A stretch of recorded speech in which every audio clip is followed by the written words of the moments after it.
Bonjour, on va voir aujourd'hui comment gérer son temps, comment gérer ses priorités pour être efficace au quotidien. Allez, c'est parti. Beaucoup de gens ont tendance à subir leur quotidien, beaucoup de gens ont tendance à courir toute la journée et quand ils arrivent le soir, ils se mettent sur leur canapé et ils disent « Ah, je suis vraiment fatigué ». Sauf que quand ils pensent à qu'est-ce qu'ils ont fait dans la journée, ils se disent « Mais en fait, j'ai pas fait grand-chose.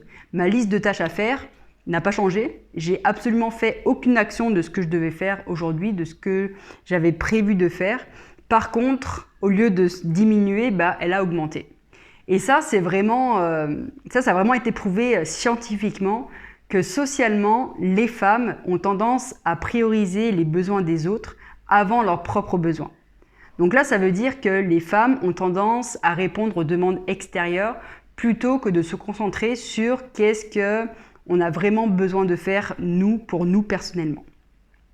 Et le fait d'agir comme ça va vraiment poser un problème pour vivre la vie qu'on désire parce que si on est toujours tourné vers l'extérieur, on ne va jamais réussir à vivre la vie qu'on désire, mais on va vraiment suivre le courant de où est-ce que les gens veulent nous emmener. Et le truc, c'est qu'une des clés pour pouvoir vivre une vie épanouie, c'est vraiment de réaliser un projet qui nous tient à cœur, c'est vraiment de réaliser un projet qui est aligné avec nos valeurs, avec notre caractère, avec notre personnalité. Et c'est vraiment la poursuite de ce projet-là, c'est vraiment l'atteinte, tout le cheminement qu'on va faire pour avancer dans ce projet-là qui va nous rendre épanouis dans la vie de tous les jours. Et pour réussir à faire ça, il va falloir vraiment oser dire non, il va falloir retrouver le contrôle de notre mental, donc améliorer notre autodiscipline et notre volonté. Il va falloir réussir à gérer notre temps, planifier nos journées pour pouvoir justement atteindre notre objectif et pouvoir vivre la vie qu'on souhaite vivre et pas pour vivre la vie qu'on nous dit de vivre. En ce qui concerne les premiers critères que je vous ai dit, donc oser dire non et développer notre mental, donc notre autodiscipline et la volonté, j'ai déjà fait des vidéos là-dessus, donc si vous ne les avez pas regardées, je vous conseille de les regarder. Et donc aujourd'hui, on va vraiment se concentrer sur les derniers éléments, donc sur comment gérer son temps, comment planifier ses journées et ses semaines pour pouvoir vivre la vie qu'on désire, pour pouvoir atteindre les objectifs qu'on s'est fixés, pour pouvoir avancer dans les projets qui nous tiennent vraiment à cœur pour pouvoir avoir une vie épanouie. Et donc pour réussir à gérer son temps, pour pouvoir réussir à planifier ses journées, pour pouvoir avancer dans ses projets, il va déjà falloir arrêter de faire comme tout le monde. On est tous différents, on a tous un rythme de vie différent, on a tous des projets différents, donc forcément, notre journée ne peut pas ressembler forcément à la journée de quelqu'un d'autre. Vous pouvez bien vous imaginer que la journée d'un boulanger sera vraiment différente de la journée d'un avocat, que la journée d'un avocat sera vraiment différente de la journée d'un professeur ou d'un artiste. Donc chaque personne a vraiment un rythme de vie différent, donc forcément ils vont vraiment avoir une planification des journées différentes, donc il faut vraiment arrêter de faire comme tout le monde et penser vraiment à soi, penser qu'est-ce qu'on doit faire pour pouvoir performer, pour pouvoir atteindre notre objectif et vraiment se concentrer là-dessus et arrêter de penser aux autres. Donc pour rentrer plus dans le concret, la première chose à faire pour pouvoir gérer son temps, pour pouvoir planifier ses journées et ses semaines, il va déjà falloir commencer par connaître son objectif. Il va falloir connaître son projet qu'on souhaite faire pour justement nous permettre de vivre la vie qu'on désire. Une fois qu'on a réussi à dégager, à vraiment être précis sur qu'est-ce qu'on veut vraiment, il va falloir en tirer les actions nécessaires pour l'atteinte de cet objectif-là. Et ces actions-là, ils vont vraiment devenir nos priorités importantes, notre priorité plus. Une fois qu'on a réussi à faire ces premières étapes-là, on va pouvoir passer à la suivante, qui est vraiment d'analyser notre quotidien et de dire, ok, le matin, quand je me lève, je fais ça, après ça. Et pour chaque petite action qu'on fait, de déterminer si c'est une action qui est vraiment importante dans la poursuite de notre projet ou si c'est vraiment une action en fait, qui sert à rien, qui est parasite, qu'on fait seulement pour rester occupé. Et là, il y a vraiment quelque chose qui me vient en tête, c'est la loi de Pareto, donc c'est la loi 80-20 qui dit que dans peu importe les domaines, souvent, c'est seulement 20% des actions qu'on fait qui nous apportent 80% des résultats. Et dans cette étape-là, c'est exactement ça. C'est qu'il va falloir réussir à dégager les 20% d'actions qu'on fait dans la journée qui nous apportent les 80% de notre résultat qu'on atteint en fin de journée ou en fin de semaine. Et une fois qu'on a fait ce tri-là, on va pouvoir faire, ok, cette action-là, c'est une priorité moyenne. Ça, c'est vraiment une priorité importante parce que ça influence énormément les résultats que j'ai. Et le fait de faire ce tri dans cette journée-là, déjà, vous allez vous rendre compte qu'il y a plein d'actions parasites que vous faites, mais en fait, elles ne vous procurent rien du tout. Elles vous servent juste à passer du temps et rien de plus. Et vous allez vraiment connaître les actions qu'il faut vraiment que vous gardez. Donc, une fois que vous avez fait le tri dans votre journée, vous allez encore analyser votre journée, mais d'une manière différente. Vous allez vraiment analyser votre journée, mais vous allez vous concentrer sur votre niveau d'énergie. Vous allez voir si le matin, vous êtes beaucoup plus énergique, vous avez beaucoup plus de vitalité, ou au contraire, est-ce que vous êtes plutôt fatigué, est-ce que vous avez votre niveau d'énergie qui est plus bas, et vous allez faire la même chose tout au long de votre journée. Comme ça, à force de prendre conscience de ça, vous allez vous rendre compte que c'est à telle période de la journée où je suis vraiment le plus efficace. C'est à telle période de la journée que je suis vraiment la plus créative. C'est à telle période de la journée que par contre, là, j'ai vraiment mon niveau d'énergie qui baisse un petit peu. Donc, je sais que je peux pas demander des choses exigeantes parce que je serai vraiment pas efficace par rapport à ça. Une fois que vous avez fait ça dans la journée, vous allez faire la même chose mais dans la semaine. Est-ce que vous êtes plus efficace? Est-ce que vous avez plus d'énergie en fin de semaine? Est-ce que vous avez le plus d'énergie en début de semaine? Est-ce que c'est surtout en milieu de semaine où vous performez le plus? Est-ce que vous avez un niveau d'énergie égal tout au long de la semaine? Donc là, c'est vraiment important de connaître votre rythme individuel, donc votre propre rythme. Chacun est réglé différemment, on va dire. Donc à cette étape-là, c'est vraiment important de découper votre journée, votre semaine pour réussir à dégager les périodes où vous êtes vraiment le plus efficace, où vous avez vraiment un niveau d'énergie le plus élevé possible. Et donc une fois que vous avez fini toutes ces analyses-là, vous allez pouvoir passer à l'étape suivante qui est donc de planifier vos semaines, de planifier vos journées. Donc là, vous allez prendre une feuille, vous allez faire un tableau à 7 colonnes, donc une colonne pour chaque jour de la semaine, donc lundi, mardi jusqu'à dimanche. Et là, vous allez commencer par inclure tous les impératifs que vous avez.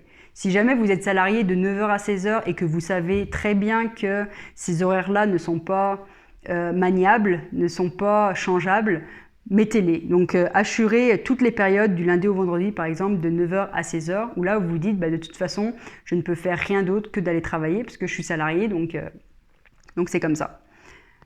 Si jamais vous devez aller chercher votre fils qui est au basketball le jeudi soir à 18h, c'est pareil, c'est quelque chose que vous n'avez pas le choix de faire. Donc, assurez cette case-là où vous savez très bien que le jeudi à 16h, vous n'êtes pas disponible pour faire rien d'autre que d'aller chercher votre fils à son cours de basketball.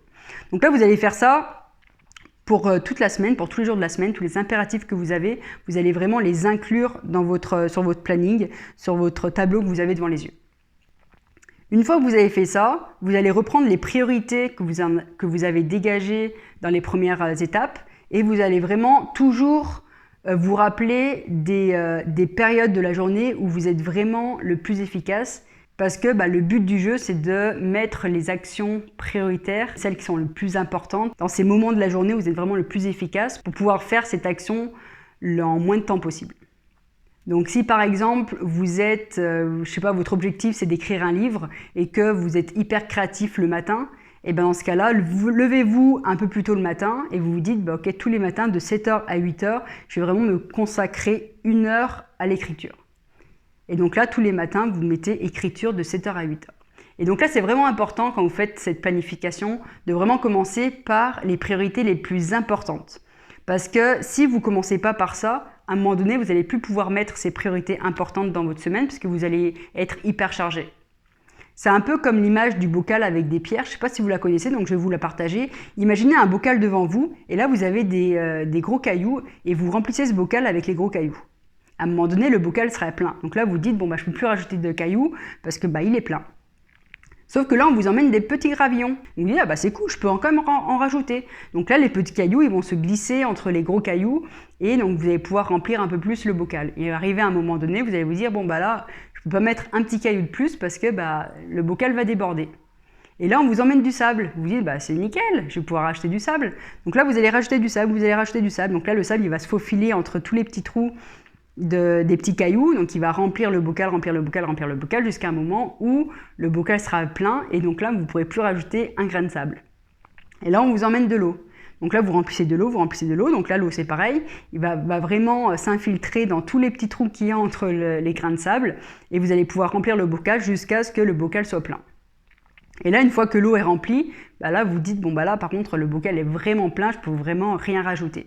Et là, dans cette histoire-là, en fait, les gros cailloux, plus les cailloux sont gros, plus ils représentent des actions importantes, des actions qui vont vraiment changer l'avancée de vos projets. Donc, plus les cailloux étaient gros, plus l'importance était élevée. Et là, vous vous rendez bien compte dans un bocal que si vous avez commencé à remplir votre bocal de sable, vous n'allez plus pouvoir après remplir les gros cailloux, parce que les gros cailloux, ils ne vont pas pouvoir se faufiler entre les grains de sable. Donc c'est vraiment important de vraiment mettre les gros cailloux d'abord, donc les priorités les plus importantes, avant de remplir notre journée, avant de remplir notre semaine par les actions qui sont moins importantes que les grosses importantes. Donc c'est vraiment important d'y aller par ordre d'importance, donc vraiment ce qui est important avant et de laisser ce qui est un peu... pas superflu, mais qui est beaucoup moins important, qui est beaucoup moins impactant en dernier, si jamais on a le temps de le faire. Donc là, une fois que vous avez donc rempli vos impératifs, une fois que vous avez rempli vraiment les actions les plus importantes que vous devez absolument faire, qui aura un impact vraiment important sur l'avancée de votre projet, mettez-les en premier. Par contre, à cette étape-là, il faut vraiment être réaliste. Ne mettez pas le plus d'actions possible dans les journées parce qu'on est quand même humain. À un moment donné, on ne peut pas travailler 20 heures par jour pendant 5 ans, pendant 10 ans. Donc, il faut vraiment être réaliste parce que plus vous allez être réaliste, plus vous allez avoir du succès et plus vous allez réussir à faire toutes ces actions-là, plus vous allez être motivé, plus vous allez être encouragé, plus vous allez avoir de la satisfaction. Donc, votre motivation va vraiment rester élevée. Par contre, si au contraire, vous mettez plein d'actions, au final, vous vous rendez compte que sur les 10 actions que vous avez prévues, vous avez réussi à en mettre que 2, vous allez voir, ok, j'ai échoué à faire les 8 autres. Et le fait d'échouer, petit à petit, vous allez donc pas être content, vous allez perdre un peu de la motivation et au fil des jours qui vont passer, vous allez vous rendre compte que vous échouez. Et vous allez avoir tendance à abandonner plus facilement. Donc là, c'est vraiment important d'être réaliste. Au début, c'est très dur de le faire. Au début, on a toujours tendance à mettre beaucoup plus d'actions. Mais plus les jours vont passer, pensez à vraiment réadapter vos actions au fil des jours pour prioriser vraiment la réussite et non l'échec. Et dans cette planification, pensez bien à inclure du temps libre parce que c'est vraiment important d'avoir du temps pour soi, du temps pour relaxer, du temps pour penser à rien, du temps pour observer les oiseaux qui volent, du temps pour se recentrer sur nous, du temps pour voir comment on se sent à l'intérieur, pour voir comment notre respiration est, pour voir comment la vitesse de notre cœur, pour se couper de tout le reste et vraiment pour prendre du temps pour soi, pour se relaxer. Et ça, cette période-là va vraiment nous permettre d'être beaucoup plus efficace quand on va se remettre sur une tâche importante. On va vraiment pouvoir être concentré à 100%, avoir un haut niveau d'attention. Et là, maintenant que vous avez fini votre planification, il va falloir donc passer à l'action, il va falloir faire ce que vous avez planifié. Et pour ça, pour vous aider, j'ai envie de vous donner un conseil qui est hyper important et qu'il faut vraiment respecter pour être le plus efficace possible, le plus productif possible. C'est d'enlever toute distraction, en tout cas d'enlever le plus de distractions possible quand on est concentré sur une tâche qui demande beaucoup de concentration. C'est vraiment important de dire à sa famille de ne pas nous déranger si, par exemple, de 7h à 8h le matin, on est hyper concentré à écrire pour atteindre notre objectif d'écrire un livre. C'est hyper important de couper toutes les notifications de son téléphone portable quand on fait une action qui demande énormément d'énergie. C'est important de couper son téléphone fixe quand on est en train de faire une activité qui demande beaucoup d'énergie. Parce qu'en fait, il faut bien prendre conscience qu'on met du temps pour atteindre un niveau de concentration élevé. Et donc, à chaque fois qu'on va être dérangé, à chaque fois qu'on va être distrait, à chaque fois qu'on va entendre un petit bip bip de son téléphone portable, forcément, on va se dire, mais qu'est-ce que ça peut être ? Donc, on sera tenté à aller voir, est-ce que c'est un texto, est-ce que c'est une notification sur Facebook, sur un réseau social ? Et donc, du coup, juste le fait d'y penser à ce bip bip, on va être détourné de notre tâche. Donc, on va perdre la concentration. Et après, quand on va revenir sur la tâche, on va mettre un temps pour retrouver ce niveau de concentration qu'on avait. Donc, on va perdre un peu le fil conducteur de notre action. Et donc, au final, une tâche qui aurait pu prendre 30 minutes, qui aurait pu être faite en 30 minutes ou 1 heure, on va vraiment mettre 2 heures ou 3 heures pour le faire. Et donc ça va vraiment une importance énorme à la fin de la semaine, donc à la fin du mois, à la fin de l'année. Imaginez si toutes les actions qui vous prennent 3 heures, si au final vous êtes vraiment concentré à 100%, vous pouvez les faire en 1 heure. C'est énorme la différence. Vous allez pouvoir faire plus de choses, vous allez pouvoir éprouver beaucoup plus de satisfaction, vous allez pouvoir être beaucoup plus motivé, vous allez pouvoir beaucoup plus avancer dans votre projet. Donc tout ça, c'est un peu un cercle vicieux. Donc c'est vraiment important de vraiment être concentré à 100% sur la tâche que vous faites et vraiment enlever toutes les distractions possibles. Si jamais vous dites, mais moi le problème c'est que je ne peux pas me mettre mon téléphone en mode avion pendant 2 ou 3 heures, ou je ne peux pas éteindre mon téléphone pendant 2 ou 3 heures parce que mon fils est à tel endroit, mon fils par exemple est à l'école, et si jamais il y a une urgence, l'école appelle sur mon téléphone. Donc si l'école appelle, il faut absolument que je réponde parce que c'est qu'il y a peut-être un problème avec mon enfant. Et si ça c'est votre cas, sachez que vous pouvez paramétrer votre téléphone pour l'autoriser seulement à sonner quand c'est l'école qui vous appelle. Donc là, ça veut dire que vous pouvez dire à votre téléphone, si j'ai un appel, si j'ai un texto, si j'ai des notifications sur mes réseaux sociaux ou peu importe les notifications, vous me les bloquez. Par contre, si l'école de mon fils appelle, là par contre, il faut que ça sonne. Et le fait de paramétrer votre téléphone comme ça va vraiment vous permettre déjà d'enlever cette inquiétude-là de vos têtes. Parce que vous savez maintenant que si l'école appelle, votre téléphone sonne. Donc vous allez vraiment pouvoir être concentré à 100% sur votre tâche et vous allez vraiment pouvoir être hyper productif, hyper efficace et finir la tâche que vous avez planifié de faire le plus rapidement possible. Donc là, on arrive à la fin des étapes, donc je vais vous les rappeler. Donc la première, c'est de connaître son objectif, de connaître ses projets qu'on a dans la vie pour avoir une vie épanouie. La deuxième étape, ça va être d'en dégager les priorités, les actions à faire, à mettre en place pour pouvoir réussir à atteindre ces objectifs-là. Troisième étape, ça va être d'analyser ses journées pour savoir quelles sont les actions qu'il faut garder, quelles sont les actions qui sont parasites et qui nous mangent du temps et de l'énergie pour rien. Quatrième étape, toujours d'analyser ses journées, ses semaines, mais dans cette étape-là, il va falloir se concentrer sur notre niveau d'énergie, sur notre niveau d'efficacité, sur notre niveau de concentration, de créativité, tout au long de la journée et tout au long de la semaine. La cinquième, c'est la planification en tant que telle, donc c'est le tableau, mettre tous les impératifs que vous avez, placer les actions les plus importantes que vous avez, tout en évitant de vous surcharger jour après jour, et bien sûr d'inclure des temps libres.